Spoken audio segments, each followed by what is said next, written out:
In 1995, Rick Warren joined emerging church leader Leonard Sweet to do an audio series called Tides of Change.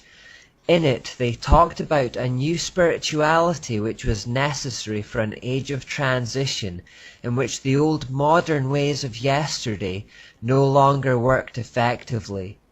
Leonard Sweet in turn says he was influenced by a myriad of what he calls New Light leaders, which are actually just New Agers. One of these acknowledgments goes to Matthew Fox, the author of The Coming of the Cosmic Christ. It is in reading his work that we start to see the old themes. I foresee a renaissance, a rebirth based on spiritual initiative. This new birth will cut through all cultures and all religions, and indeed will draw forth the wisdom common to all vital mystical traditions in a global awakening I call deep ecumenism. That quote could easily have come from Alice Bailey. Loosely translated, he sees everyone coming together under one religious system. The theme of that whole book is that all humans have Christ consciousness within them. Taking inspiration from this, Leonard Sweet writes in his own book, Quantum Spirituality. Mysticism, once cast to the sidelines of the Christian tradition, is now situated in postmodernist culture near the center.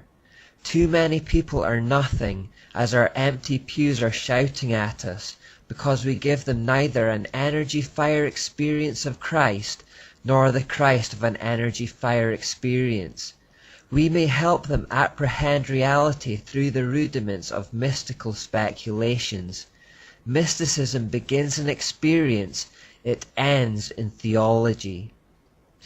Because the postmodern world is now abandoning outright atheism and is going back to mystery spirituality, Sweet suggests here that Christianity capitalize on that by incorporating mystery spirituality into their church in order to attract people into the pews. If people want mysticism and strange experiences, let's give it to them with a Christian facade. He says that mysticism is all about experiences that excite the senses. It's all about what you feel and not about what is true or false. This is a clear path to deception. Leith Anderson wrote, "The old paradigm taught that if you had the right teaching, you will experience God. The new paradigm says that if you experience God, you will have the right teaching.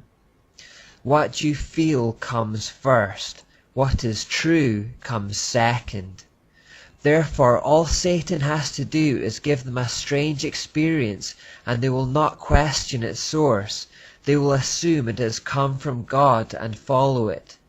This easily leads to deception, as we have seen over and over throughout history how Satan is able to disguise himself as an angel of light and has inspired people to follow his paths by this method. In order to facilitate this process of exciting the senses and making people feel like they're having a God experience, emerging churches use multisensory worship, which is designed to bombard senses of sight, smell, touch, taste and hearing.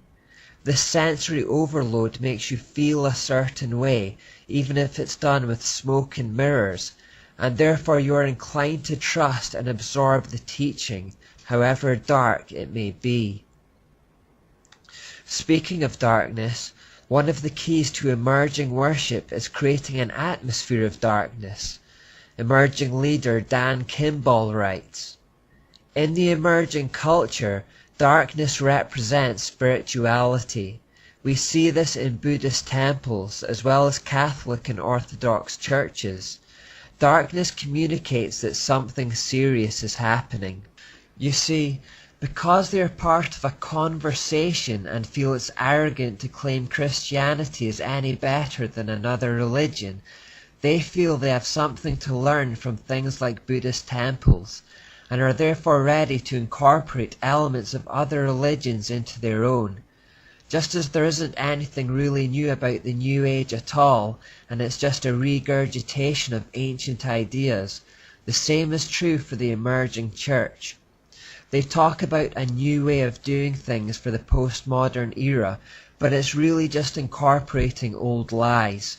They often use the term vintage Christianity, referring to the need to recover pagan elements of Catholicism that the Reformation removed.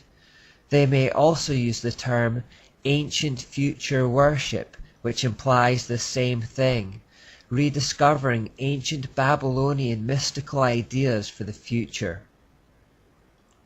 We've already heard Tony Campolo talking about the way he uses Catholic mysticism in his faith when he said, "I learned about this way of having a born-again experience from reading the Catholic mystics, especially the spiritual exercises of Ignatius of Loyola. Like most Catholic mystics, he developed an intense desire to experience a oneness with God."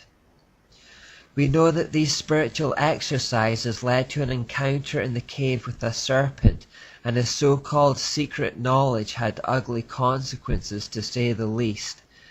Campolo also said, "After the Reformation, we Protestants left behind much that was troubling about Roman Catholicism of the 15th century. I am convinced that we left too much behind. The methods of praying employed by the likes of Ignatius have become precious to me.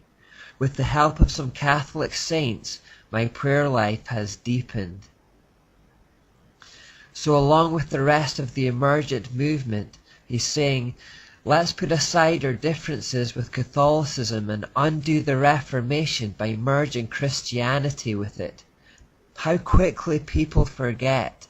1,000 years of dark ages culminating in the most atrocious wickedness from the Jesuits, and within just a few hundred years of them being exposed and driven out, modern day leaders are ready to get back into bed with the whole system. Our forefathers just a few generations back were ready to lay down their lives rather than accept such pagan pollution. Today, there are teachers who are readily accepted within Christian circles that are actively promoting a unification with Rome. Robert Weber, another emerging leader, agrees with this ecumenism when he says, "A goal for evangelicals in the postmodern world is to accept diversity as a historical reality, but to seek unity in the midst of it. This perspective will allow us to see Catholic, Orthodox and Protestant churches as various forms of the one true church, all based on apostolic teaching and authority, finding common ground in the faith expressed by classical Christianity." Brian McLaren is in the same boat. Many Christian leaders started searching for a new approach under the banner of spiritual formation. This new search has led many of them back to Catholic contemplative practices and medieval monastic disciplines. This has coined the phrase new monasticism, and it is something many well-meaning Christians have been taken in by. You may have heard of something called boiler rooms, which are designed to be an outworking of new monasticism, whereby people maintain a continual rhythm of prayer. Of course, if we were to unite with Catholicism, we would be uniting with the goddess of that religion, who is Asherah in the form of Mary, and we know she has always been completely hostile to Christians throughout history and will have no equals. The Catholic Church has a program to evangelize the whole world, to bring people to Mary, and several Catholic authors have written books about where they see this plan heading. One such author is Thomas W. Petrisco, who wrote the book, Mother of the Secret, From Eucharistic Miracles to Marian Apparitions, Heaven has sought to illuminate and defend what was once the Church's greatest secret. Petrisco sees the Church's greatest secret becoming the cornerstone of a glorious new era. He states in his book, Visionaries foretell that mankind will move from a secular, agnostic, practically atheistic realm into a world that basks in the reality of God and belief in the supernatural. The prophets say that mankind will then thrive on secure faith and confidence in this reality, for true peace will rule and the Church will reign supreme. Most notably, many Catholic visionaries insist that the world will at last come to deeply understand the power, the mercy, and the grace that is available in the miraculous presence of Jesus Christ in the sacrament of the Holy Eucharist. The Eucharist is the circular wafer representing the sun that is placed inside the crescent moon-shaped monstrance and actually represents Baal, not Jesus. And of course, he is only saying what the occultists like Albert Pike, Alice Bailey, and Helena Blavatsky have been saying for a long time. People will largely abandon atheism and go back to a new age of mystery spirituality. It's already happening.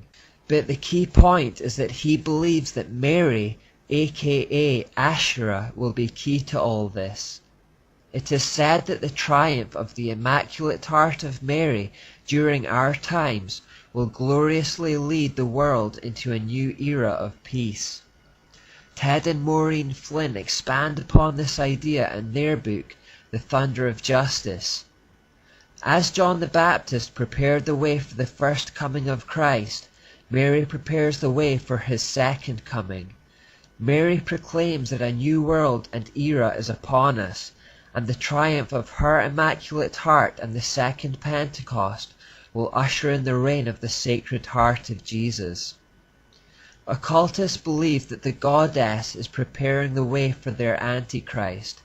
Remember, Anton LaVey called this the Age of Lilith, and believed it began with the Cultural Revolution of the 1960s, so we're already over 50 years into it. According to the Flynns, the coming of this false Christ is very near, as they say they received a prophecy from the Blessed Mother saying, "The glorious reign of Christ which will be established in our midst, and the second coming of Jesus into the world is close at hand." Another Catholic, Dwight Longenecker, writes in The Road to Rome that, as we enter the third millennium, Catholicism, evangelicalism, and orthodoxy will continue to converge.